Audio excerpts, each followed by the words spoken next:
Bueno, el día de hoy vamos a grabar un episodio muy interesante porque vamos a hablar de todas las funciones del cerebro y la relación con todo lo que ha ocurrido con el coronavirus. Vamos a tener un invitado súper especial que es el doctor Alexis Ramos. Él es egresado de la Universidad Central de Venezuela, realizó su posgrado en neurofisiología allí y luego un postdoctorado en New York, en el New York Medical College. Bienvenido, doctor Alexis, ¿cómo está?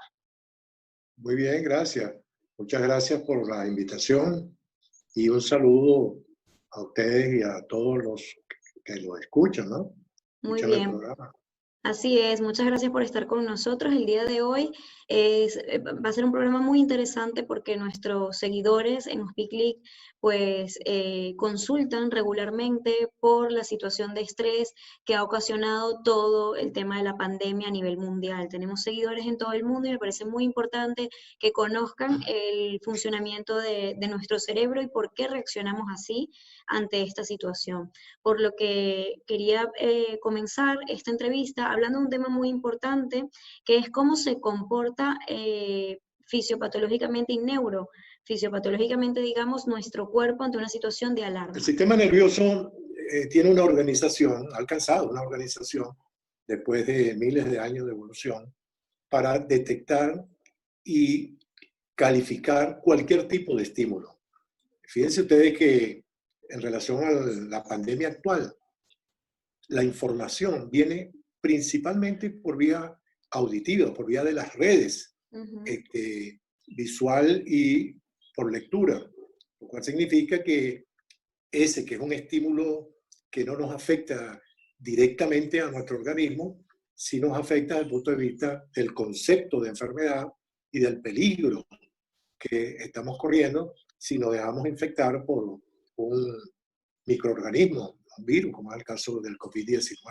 Y las Así es. reacciones son iguales. Nuestro cerebro está organizado, repito, para recibir cualquier tipo de información y procesarla a través de una serie de estructuras que jerárquicamente uno puede simplificar así. Nuestros órganos de los sentidos perciben los diferentes tipos de estímulos, bien sea físicos, tipos de energía, o bien sea a través de la palabra o de la lectura. Esa información que penetra por todos los sensores que tenemos en nuestro organismo, van por el tallo cerebral y van a una estructura que se denomina la formación reticular. Esa formación reticular permite que le pongamos más o menos atención a un determinado estímulo dependiendo del significado que tenga el mismo, el peligro que pueda representar o el placer que nos pueda proporcionar para satisfacer nuestras necesidades básicas. Allí esa formación reticular puede aumentar o disminuir la atención que se puede poner sobre el estímulo en cuestión. ¿Qué son los neurotransmisores y qué papel juegan en todo este proceso que nos está explicando? Son unas sustancias químicas, algunas de ellas muy simples, otras son péptidos o algunas son proteínas, que se producen a nivel de la estructura que se llama una sinapsis, que conocemos como sinapsis, que es la que permite que las neuronas se comuniquen entre sí. Una vez que una neurona llamada presináptica, porque es la que recibe el estímulo, se produce un impulso eléctrico que va a establecer un código de comunicación y dependiendo de ese pulso eléctrico, de la cantidad de pulsos en con una determinada frecuencia en una unidad de tiempo, va a producir la liberación de esos neurotransmisores. Esos neurotransmisores se liberan en la parte final del axón y ellos van a producir un efecto al unirse con unos receptores que están en la otra membrana llamada postsináptica de la célula correspondiente. Se han descrito alrededor de 100 neurotransmisores hasta ahora y seguirán apareciendo neurotransmisores. Pero algunos son, digamos, los que se conocen más frecuentemente por sus efectos, sobre todo en las recientes enfermedades relacionadas directamente con la ausencia o la presencia en exceso de estos neurotransmisores, como es el caso del Parkinson, también por los efectos de ciertas drogas, la nicotina, de opiáceos, etcétera, que modifican la eficiencia con que trabaja la sinapsis, ¿no? Pero es importante señalar que nuestro organismo tiene una serie de niveles para descubrir qué efecto podría tener un determinado estímulo sobre la conservación de su normalidad, de su vida incluso. Y para eso utiliza algunas estructuras nerviosas como el, el tálamo, el hipotálamo, la amígdala. Y en estas estructuras que están colocadas por debajo de la corteza, se produce una evaluación de ese estímulo con las memorias que traemos genéticamente, que son todo lo que nos heredamos de la especie a la cual pertenecemos, y la genética sobre nuestras emociones, las que se han creado producto de las experiencias que hemos tenido.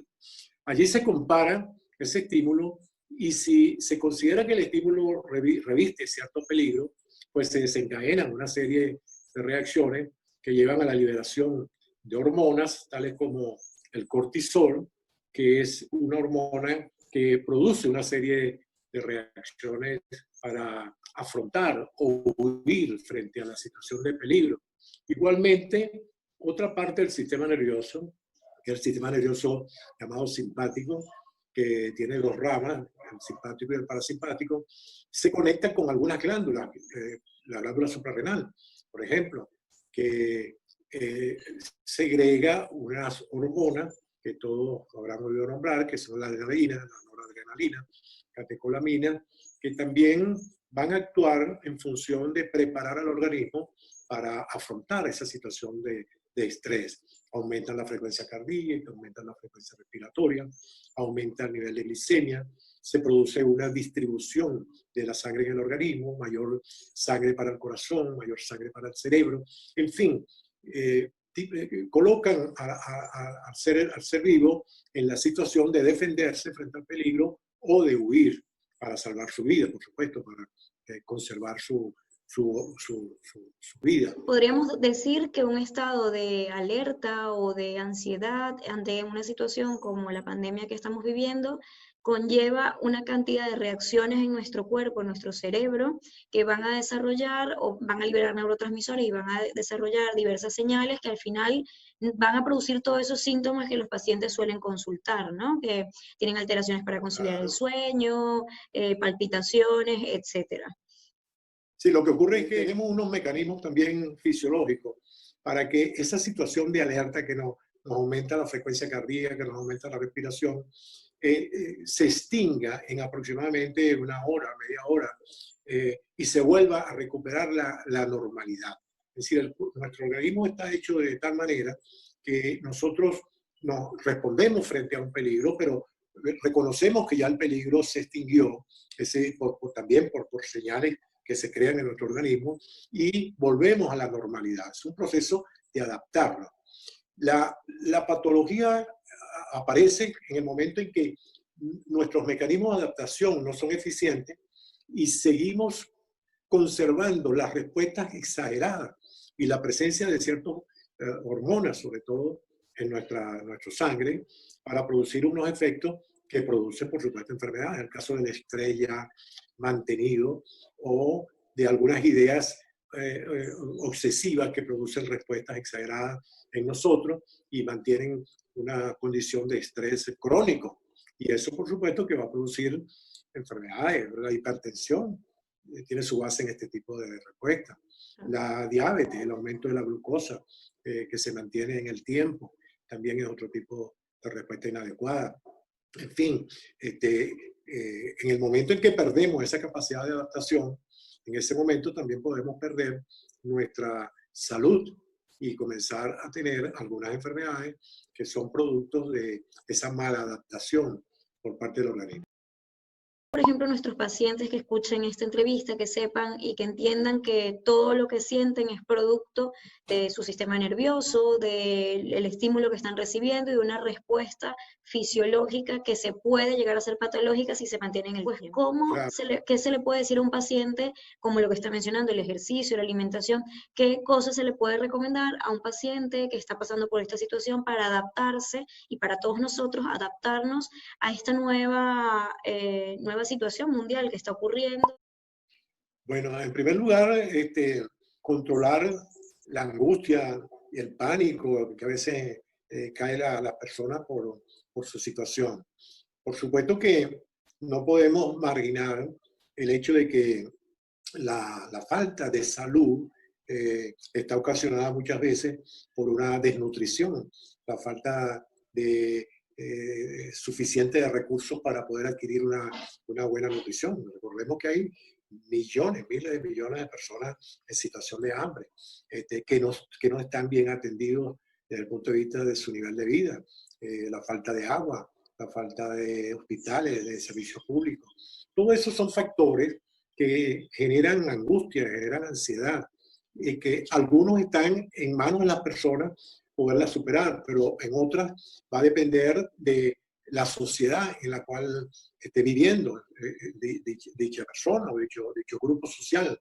Y por eso es que hay que hablar de una mejoría de las condiciones de vida en general y hacer todo lo posible para evitar que la pobreza se extienda y produzca un estado de estrés crónico que está dado por la falta de alimentación.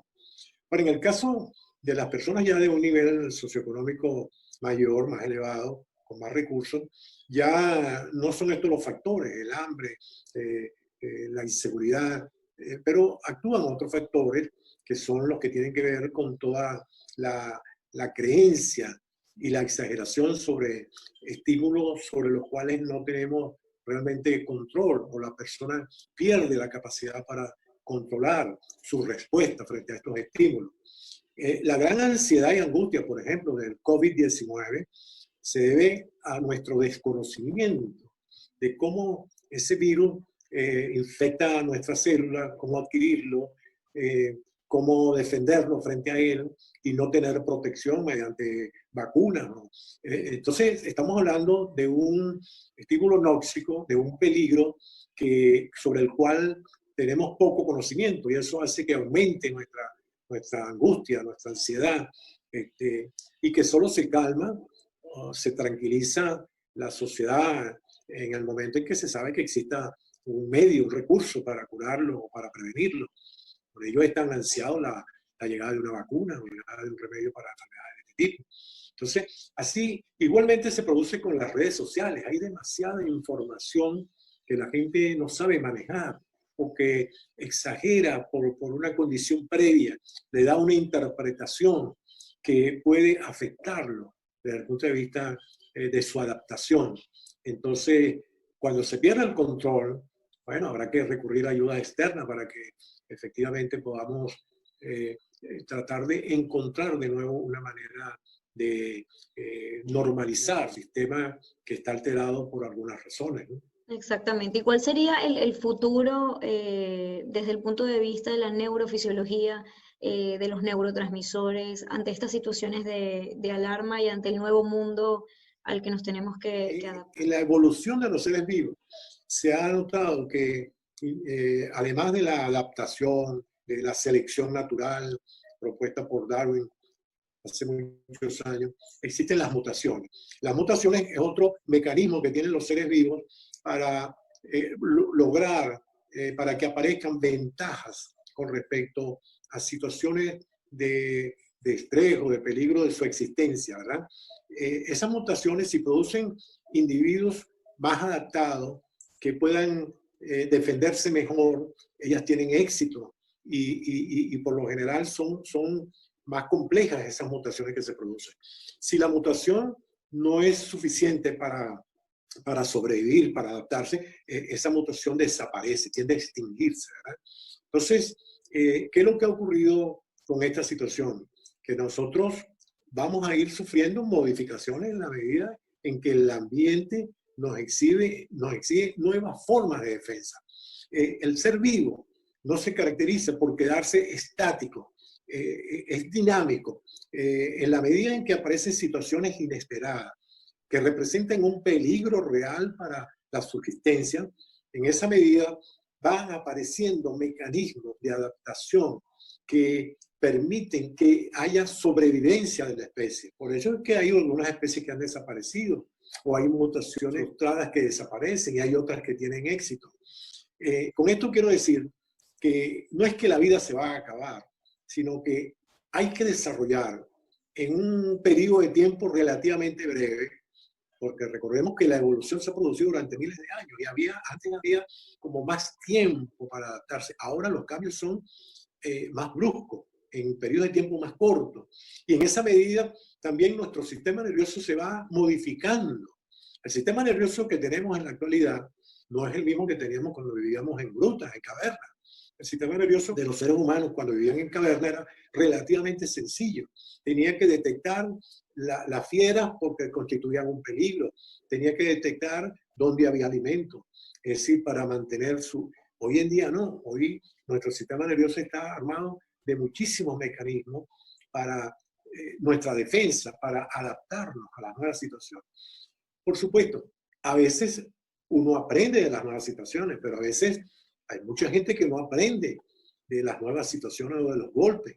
Y entonces requiere tener otras experiencias traumáticas. En la medida en que seamos ineficientes para asimilar las experiencias traumáticas, en esa medida vamos a ser víctimas en el futuro inmediato de nuevas pandemias o de nuevos peligros.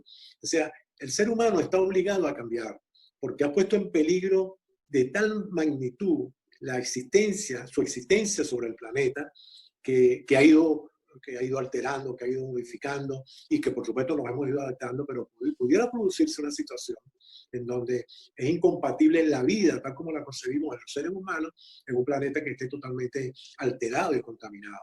Igualmente, podría producirse pandemias que si ellas tienen éxito y si ellas resultan, triunfan en la lucha por la sobrevivencia, ellas podrían ser las que manejen nuestra vida, las que nos obliguen a cambiar hasta que los seres humanos podamos aprender a defendernos de esto. Fíjense que con todo el conocimiento, con toda la tecnología que tenemos en la actualidad, todavía una pequeña partícula que se considera incluso que no es un ser vivo porque no tiene células, pero una pequeña partícula de ARN, que es químico, simple, esa pequeña partícula al penetrar en nuestro organismo hace que las células sean esclavas de él, las células le produzcan a él las sustancias que él no es capaz de producir.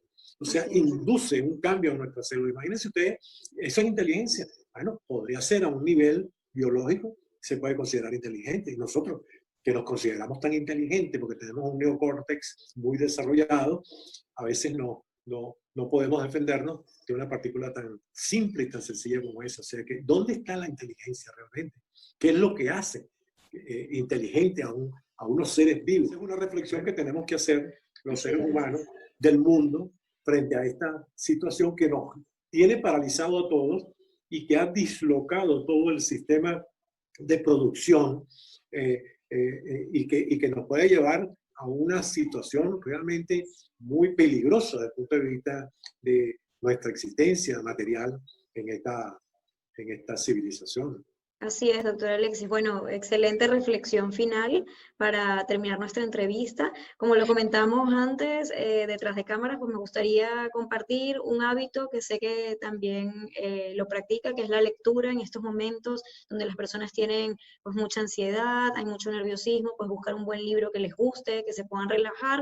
Y como al final siempre comparto algo con todos los doctores a los que entrevisto, me gustaría compartir pues el libro que esté leyendo ahora, que nos hable un poquito de él. Que está leyendo en este momento. Con mucho gusto. Precisamente por aquí tengo un libro que se llama Dios está en el cerebro. Es un libro escrito por Matthew Alper.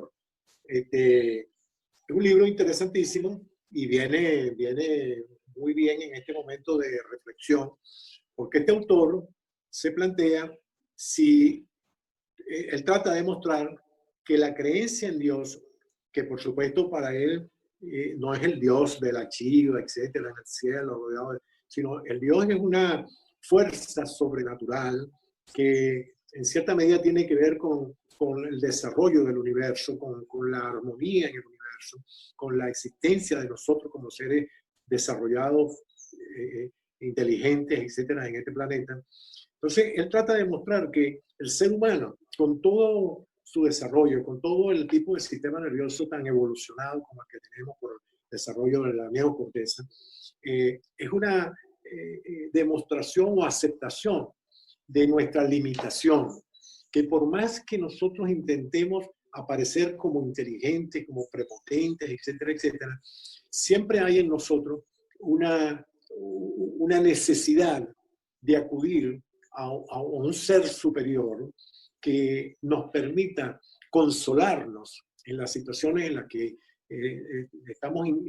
no tenemos la competencia para resolver, eh, digamos, tragedias en un país, desaparición de seres queridos, etcétera, etcétera. Él dice que esa condición no es creada por el ser humano en un determinado momento, sino que existe en todas las culturas que él examinó.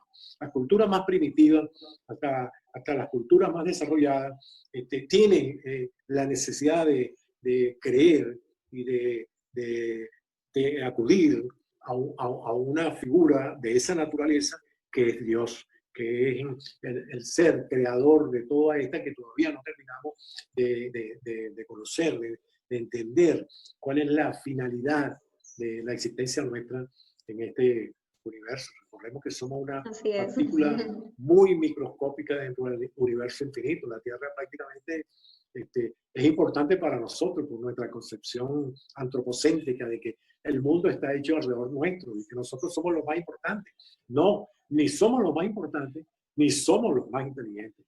Simplemente tenemos que buscar ser muy humildes en cuanto a creernos que lo sabemos todo y seguir aprendiendo permanentemente para entender, aunque sean las cosas más simples de la naturaleza. Así es, y el universo es infinito. Pues muchas gracias, doctor Alexis Ramos. Aquí compartimos también un libro, el mío habla de la simplicidad de la vida. Pues bueno, lo intento de leer en otro idioma pues para practicar un poquito. Estoy ahora estudiando portugués. Y bueno, está bastante bien, sobre todo para relajarse y tratar de olvidarse de toda la situación que estamos viviendo. Se llama Simplicidad de la Vida. Simplifícate tu vida, sí. Es no, Ruth Caldeira. Bueno. Excelente, excelente. Debe ser muy bueno. Así es. Muchísimas gracias por compartir hoy con nosotros. Esperamos tenerlo en otra oportunidad para grabar otra entrevista. Y muchas gracias por estar en HospiClick. Un saludo. Muchas gracias a ustedes y hasta luego. Que estén muy bien.